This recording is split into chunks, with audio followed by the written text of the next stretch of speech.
Welcome everybody to the Realberg Experience, podcast for creative individuals from all walks of life. We talking rap stars, politicians, photographers, you name it. Maintain and entertain, I bet the show gon' get famous. So go and take a seat and let the people get to meet the innovative individual that you will be. Let's go. DP Photography, and it is the Realberg Experience. Welcoming a special guest for the second time. We sit with Clayton Lopez, Commissioner for District 6. Welcome, Clayton. How you doing today, my friend? I'm doing good, Damali. Good to be here with you again. Definitely good to hear. So, since the last time we spoke, things have changed a little bit. One of your opponents has dropped out of the race altogether. I guess he's not out. It's weird. Well, as you mentioned, the third place challenger, we've always regarded him as the third place challenger, has ended up in that position. In order to completely win the race, I needed another 3% to win the race outright. In order to win a race in the city of Key West in a 3-person race, you have to have 50% plus 1, and I came with slightly over 47%. So in a 3-man race, so I think that did pretty well, but just short of what we needed in order to win outright. Got to be a tough blow. What do you think about that? Do you feel like there's some foul play going on, or do you think like these guys are in cahoots or anything like that? Well, I don't know if I would actually say foul play, but certainly I know that from the very beginning that there has been communication between the two of them, and that was part of their plan, quite frankly, to do exactly what happened. I think that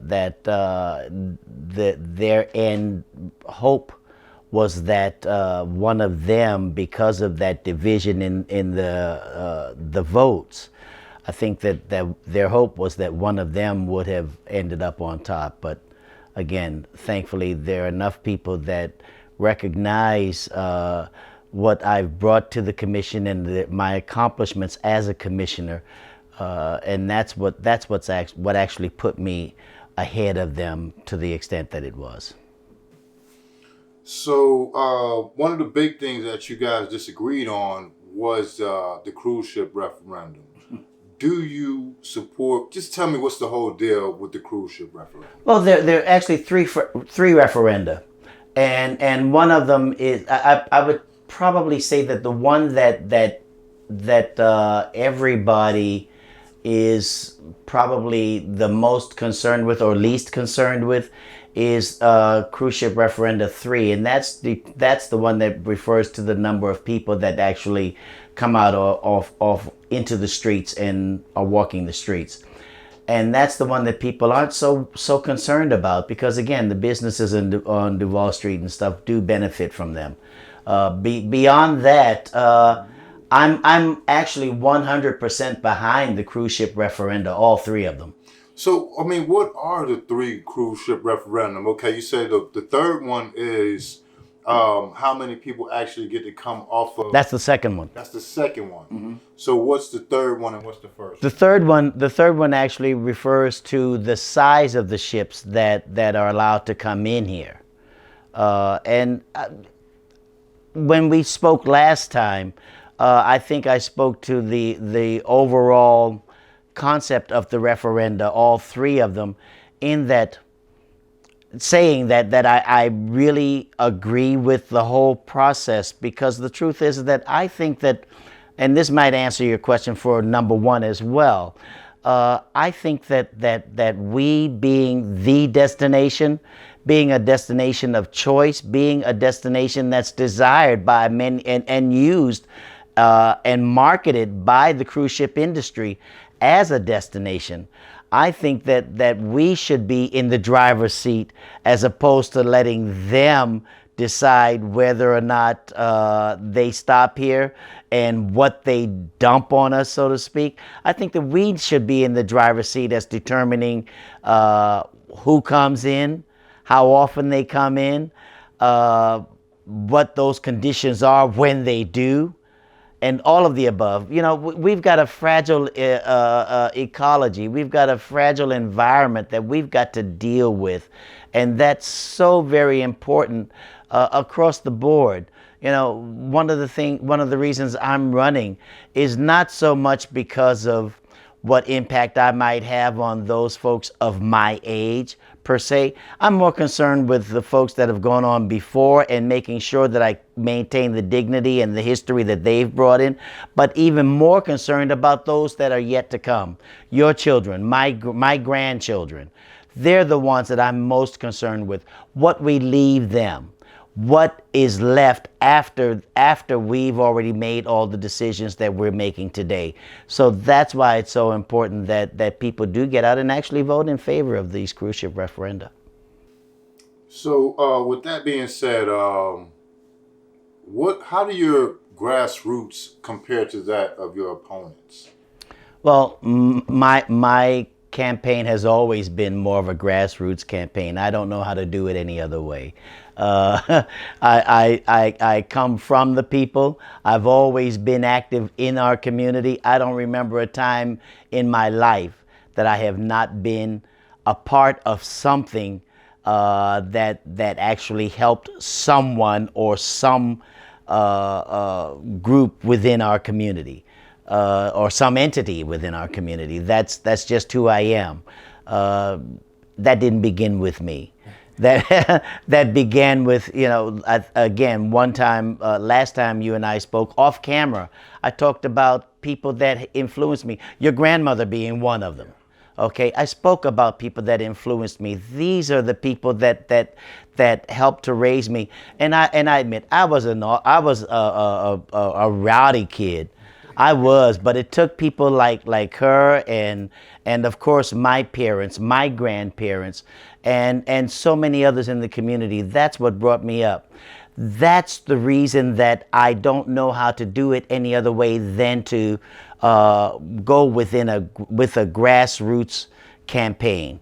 The structure of my campaign is all about people representing different segments of our community. There's nobody that's controlling me or controlling our campaign. In fact, my opponent, we know, is outspending us and has a campaign treasury like 3 to 4 times what we have. That's okay. That's okay. If that's what floats your boat, excuse the pun. That's fine. What I want to do is to make sure that the people are with me, not so much the money. So what about the Harris School issue? You know, what is there that can be done about that? What do you plan to do about it? If there is a woe is me issue in this whole campaign, it's Harris School.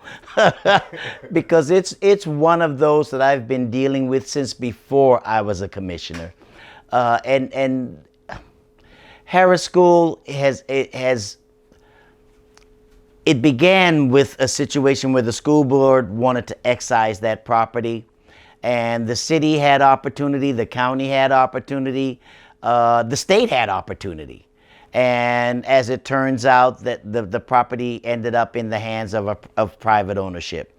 So now, if any of those governmental entities had ended up with that property, we would have a lot more say-so in what's happened there. Unfortunately, when it becomes private property, now you have private property rights issues that you have to deal with. And that's been the biggest obstacle to our being able to affect change with that property. Now, fast forwarding to where we are today with that property, we went before the special magistrate, I think a couple of weeks ago. I think it's on October 9th, we'll be going up in front of the special magistrate again.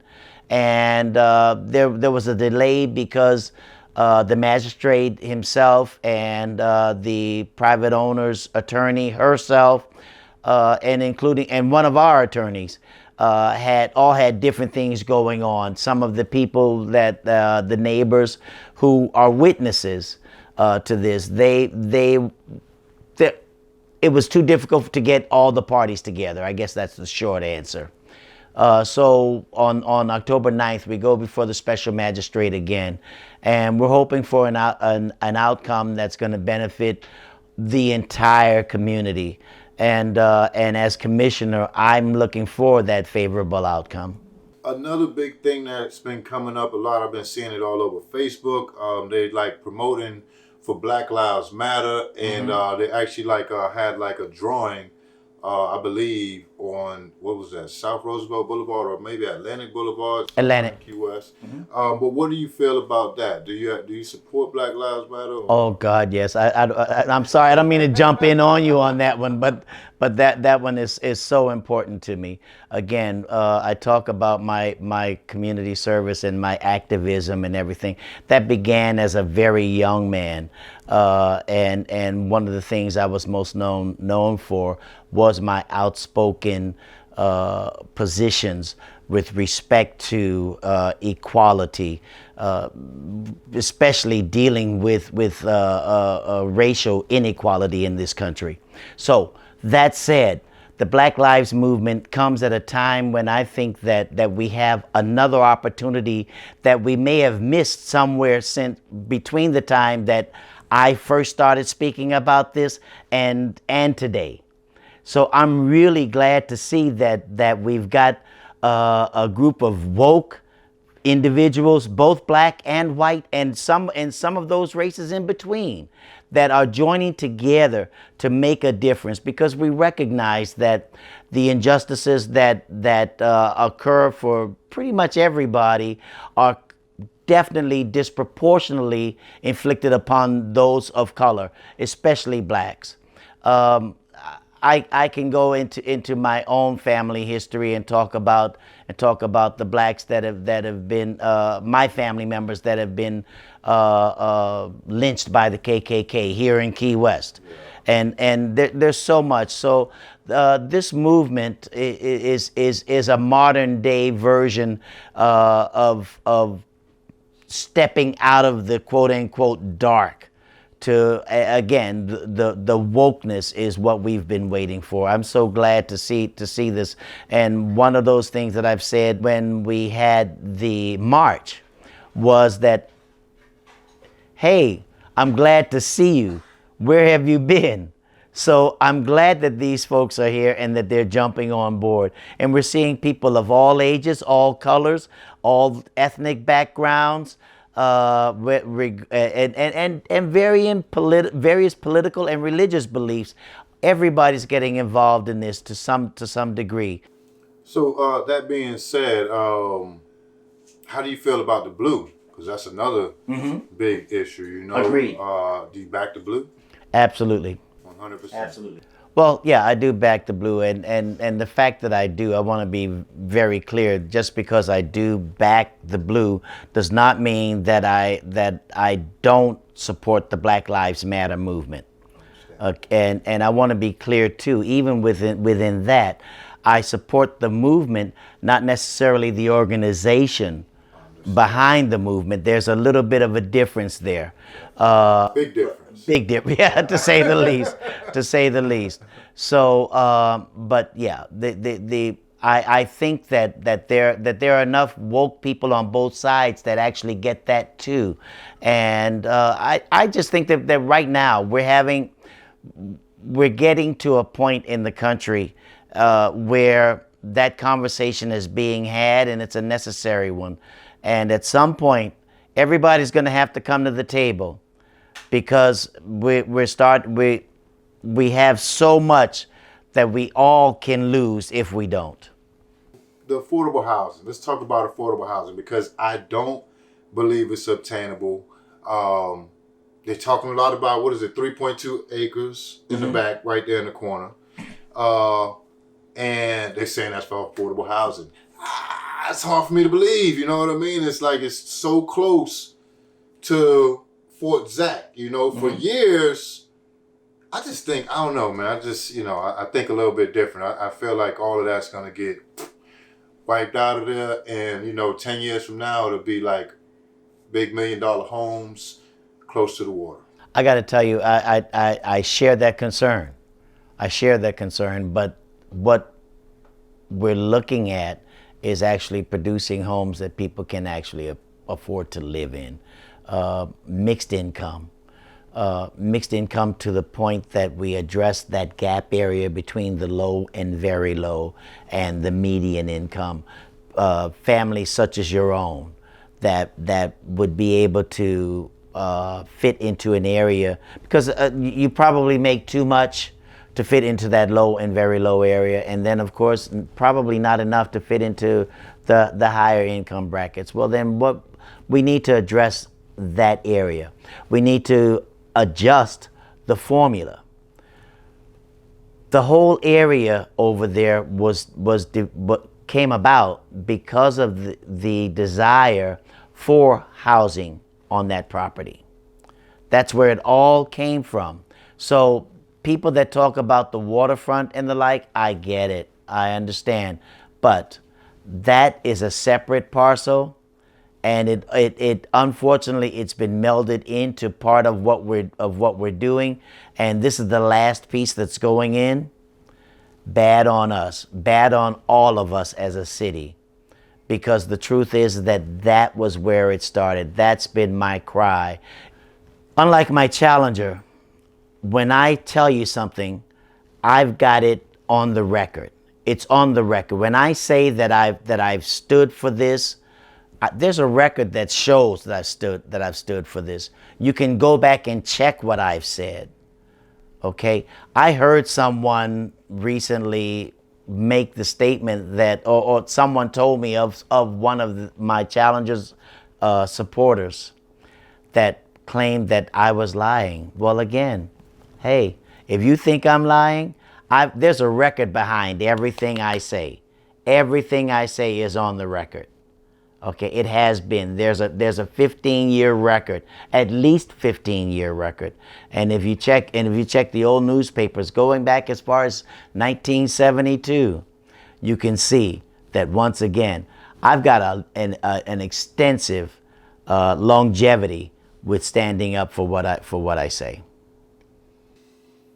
Also, in that area, it's not the last thing. Because in that same area, you have, what was that, the old band room? Yes. Like right there in the corner. In that same and area, that's another thing that's like in the mix with things. So what's the deal between museum versus clinic? I'm glad you asked that one, because there's so, again, we have a lot of components and a lot of misinformation out there. First of all, I desired to see the clinic when we had to close down the Douglas Gym to repair it. The clinic and everything else in the building, the adjacent building, had to move out. The clinic became in jeopardy as to whether or not they were going to move back in. So one of the things that I was thinking about was, hey, look, one of the problems we've always had was that people going into the clinic did not feel comfortable because of the confidentiality issue. So I said, well, wait a minute. We've got a band room that's sitting over there that's doing nothing. Why don't we see about putting the clinic around there that will provide the confidentiality? This will open up space over here next to the gym that we can create more youth activity space and move forward. The misinformation came because there was a group of people that felt that a museum was more important than a clinic. I believe the museum is important, but not more so than a clinic. You'll never convince me of that. I'm prepared and have made suggestions and made proposals for the possibility of museums to go in, and I can tell you a little bit more about that. Right now, we're working with the Art and Historical Society, and I just met with one of their principals just last week to talk about the possibility of them working with the Frederick Douglass Black Educators Memorial Project and having a space with them in the diesel plant. which is also, by the way, a part of that 3.2 acres, The diesel plant the area? diesel plant. Wow. So actually, the diesel plant actually extends it out. It is actually makes it about 3.5 acres. So, yay! It puts them in the same area. It actually allows for more services, bringing more positive visitorship into the Bahama Village area. One of the things when I first ran is that I wanted to accomplish is to bring Bahama Village, to elevate Bahama Village to the area or to the level that the rest of the city is. And Bahama Village has always been last. Always. Even since I've been there, I've had to fight to bring Bahama Village up to the point. We've come a long way. Make no mistake about that. I'm proud of the record that we have right now. I'm really proud of that. And I know that folks on the other side of my district are concerned. They're concerned thinking that I put everything into Bahama Village. But look, I've got a long record of having supported and championed things in other parts of my district and in the rest of the city as well. But these things must be done. We must bring this part of our city that has lagged behind the rest of the city. We must bring this up to the level that the rest of the city is. Why do you think it's important to challenge the flood maps? Well, that's an economic decision all the way, because if right now FEMA's flood maps, people that are currently not in flood zones, when the new flood maps are distributed, those people will then be in flood zones and will see their flood insurance rates go up. We talked about affordable housing. People that own housing and people that rent housing will all see that burden if we don't challenge those flood maps. So you support Black Lives Matter. You support Blue Lives Matter. Can we rephrase that? Because I don't support the phrase Blue Lives Matter. What does that mean? It's a whole nother thing. Yeah, everything is something now. Yeah. And for myself, I have a problem with all of these other things about this life matters. Oh yeah, life matters. all lives matter. And I all have that. a real problem with that. Yeah. Now, I do support the blue. I don't support the notion. I support the notion that everybody's lives matter. But you understand what I'm saying? 100%. I'm not going to answer Black Lives Matter with all lives matter. That's bullshit. Yeah, definitely. Because if all lives matter, we wouldn't have to be saying Black Lives Matter. Yeah, I never said any life was insignificant. Amen. Please stop killing Stop killing us, my sons, my grandsons, you know? Not allowed to fight back. I mean, just stop killing us. Exactly. But you know where I'm coming from. Yes, definitely. Lived it my whole life. Amen. Amen. All right, so you support Black Lives Matter. You back the blue. Mm-hmm. What have you done for the LGBTQAI? and some people will question the AI, but I forget what the acronyms actually stand for. But I do know that one is advocate, and they refer to straight folks that are actually friends of and promoters for the equality that this segment of our community has also deserves to have. Period. Definitely. I've been a board member of the Gay and Lesbian Community Center. I'd like to think that some of my suggestions, in fact, I know that some of my suggestions actually helped to form the mission of the original Gay and Lesbian Community Center here in Key West. I have actually spoken out over the years about equality. One of the things I feel so very strongly about is that as a black man who has dealt with discrimination, has dealt with That's the most. I think that's why it's so much in common, because there you go. We've both been minorities for Amen. a long, long time, Amen. you know? And we can definitely like agree upon that, you know? Amen. And growing up in Key West, you know, it's different periods. So yes. Yeah, we definitely like we grow up friends. One of the things in my bio, it talks about me having marched in the Christmas parade when so many of the churches and the alt-right folks did not want gay participation. That was one of the things that I did, and that's one of the things that's on the record. But there's so much more. There really is. Just what goes to the core of what's important. I've always felt that as a black man that has had those injustices thrown at me, and seeing other folks, any other folks that are going through those same kind of moves. Listen, I don't feel that I have the luxury to impose those same things on someone else that have been imposed on me. Because you know it's wrong. Amen. Yes, definitely, man. What's right is right, and what's wrong is wrong. Amen. Change for the sake of change. What do you think about that? What does that even mean? Well, I don't know if my challenger knows what it means, because the reality is that change began when I was first elected. Okay, what experience has taught me, and obviously he doesn't have that experience to teach him, is that change doesn't occur overnight. And I've been fighting to make some of those same changes that he's talked about for years, and some of them take time. Sometimes you can get some things done right away, which I've done.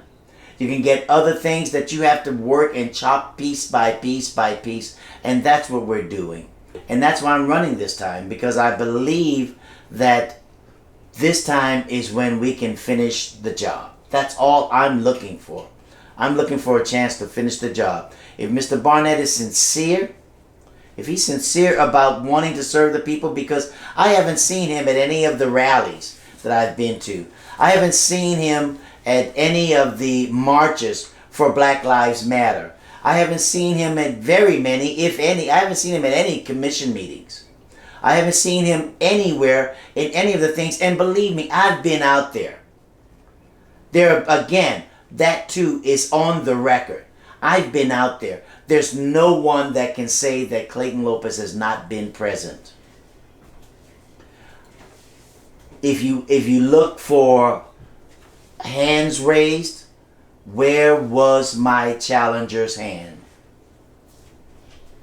I know that the third place finisher's hands was not present at all. One of the things that the third place finisher in that three-man race, that former three-man race, was about our history. The fact is that person may have taken pictures of funerals and of gravestones and the like. I have worked with groups to actually place gravestones and headstones of historic figures that were not placed. People that most of us did not know even existed, that contributed to our history. And again, I'm a big person that believes very strongly. I'm a big believer in making sure that the whole story is being told. And if you look, now there's a stone for Thomas Romer, a black man from the Bahamas who came here and fought on the side of America against the English. I can go on and on about Mr. George Adderley, who made Henry Flagler stop his train when he first started the Overseas Railroad, and became one of Key West and Monroe County's richest citizens. And I can go on and on. Miss Ellen Sanchez, whom everybody loves. She was my kindergarten teacher. She was the piano teacher for our beloved Coffee Butler. She had no headstone, but my working with that group contacted her family members, got permission, raised money to place her headstone. These are the things that if you say that you're going to do something, if you say that you believe in something, these are the things that you must do. You don't just say it, you don't just put that out there. You have to have a track record. I have that track record. And you don't think your opponent is up for the challenge? I guarantee you that if you weigh what he has done or may even be willing to do, I guarantee you that he doesn't have the knowledge to do what needs to be done, and I also guarantee you that he doesn't have the weight of the foundation to say that he has done any of those things. No. Do you believe that Brian Barnett was asked to run on behalf of special interest groups? Short answer, yes. All you have to do is follow the money. If you look at, as I mentioned earlier, Mr. Barnett is actually bankrolled by special interests, people that are looking at certain pet projects that they want, and they go against the grain of some of the businesses in the district that he would represent if he were elected. So, and all I did was support those interests of the businesses that are in my district. My campaign and what I stand for is the grassroots, the people that work for these businesses, not the people that have the money. Again, I think I said it earlier that I'm more concerned about the people, not so much the money. I don't know how I can better put that. The reality there is that there are no special interests backing me. It's the people that are backing me. That being said, we're gonna switch topics. Pandemic, because we got to talk about the pandemic. How has the pandemic affected your life personally? This pandemic has affected all of our lives in reality, but I can speak to a personal impact that it's had on my life. 5 members of my family were infected with this virus. 2 of them were hospitalized, and 1 of them actually went into ICU. Just last week, a 6th member was hospitalized. In fact, I'm praying for him because we're hoping that he gets out today. So I know that this is real. I know that there's no hoax. And unlike my challenger, who has actually made videos telling people how wrong wearing masks are, I support wearing masks. I'm all about masking up, Key West. That is so important because I follow the science. I don't follow the hoax concept. I know what it's done to my family, and these are people that actually did everything that they were supposed to do. They followed all the procedure, took all the precautions and the like. Where they messed up is that they came into contact on a daily basis in their daily lives with people who did not follow the precautions and who did not follow the science. And that's why it's had the impact on my family and me to the extent that it has. Well, with that being said, what are some of the things that you would do differently to combat the pandemic? At the most recent city commission meeting, we had some folks with some legitimate concerns and asked about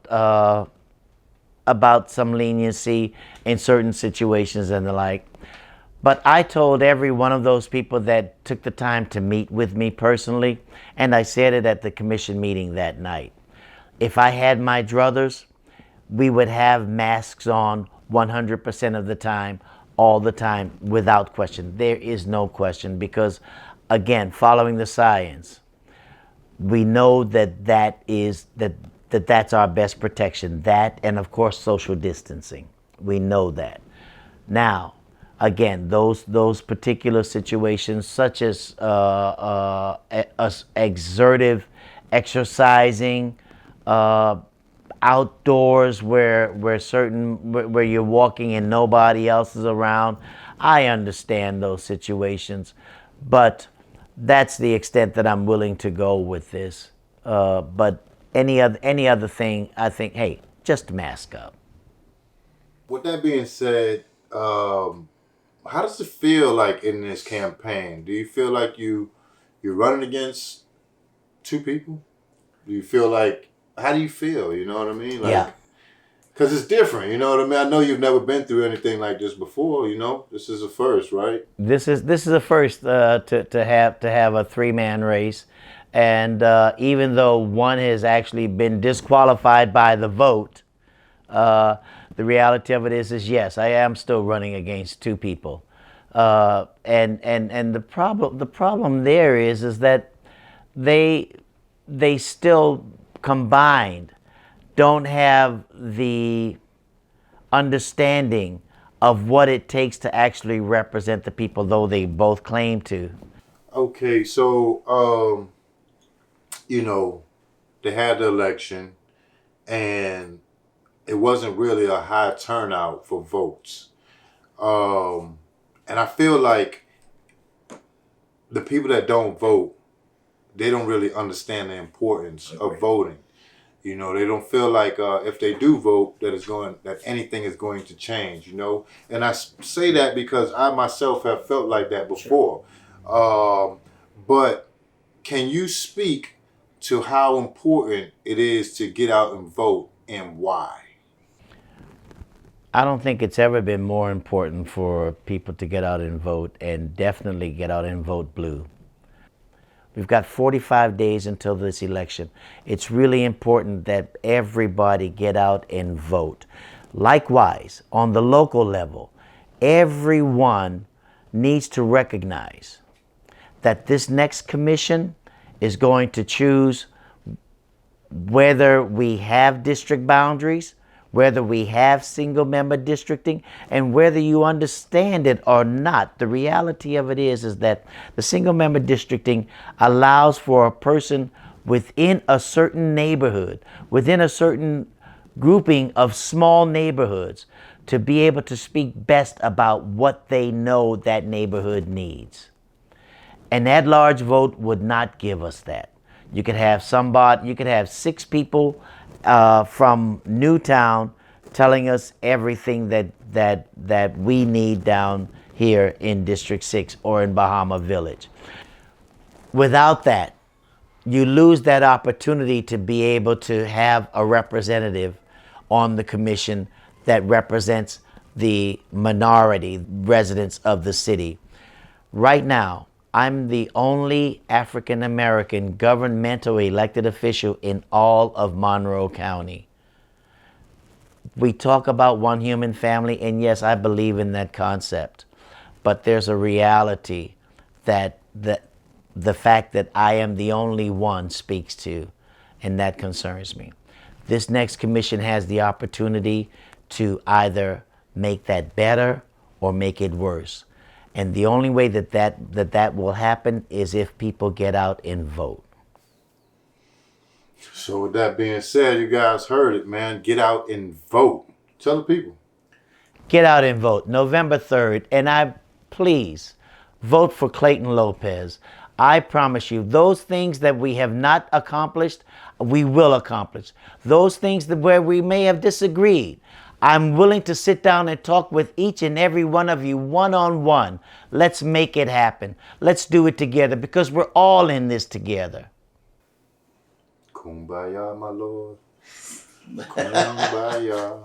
We in it together, baby. There you have it. Make sure you guys get out and vote. I want to thank our special guest of the day, Clayton Lopez, for coming through as always. Thank you, Clayton. Thank you, Devon.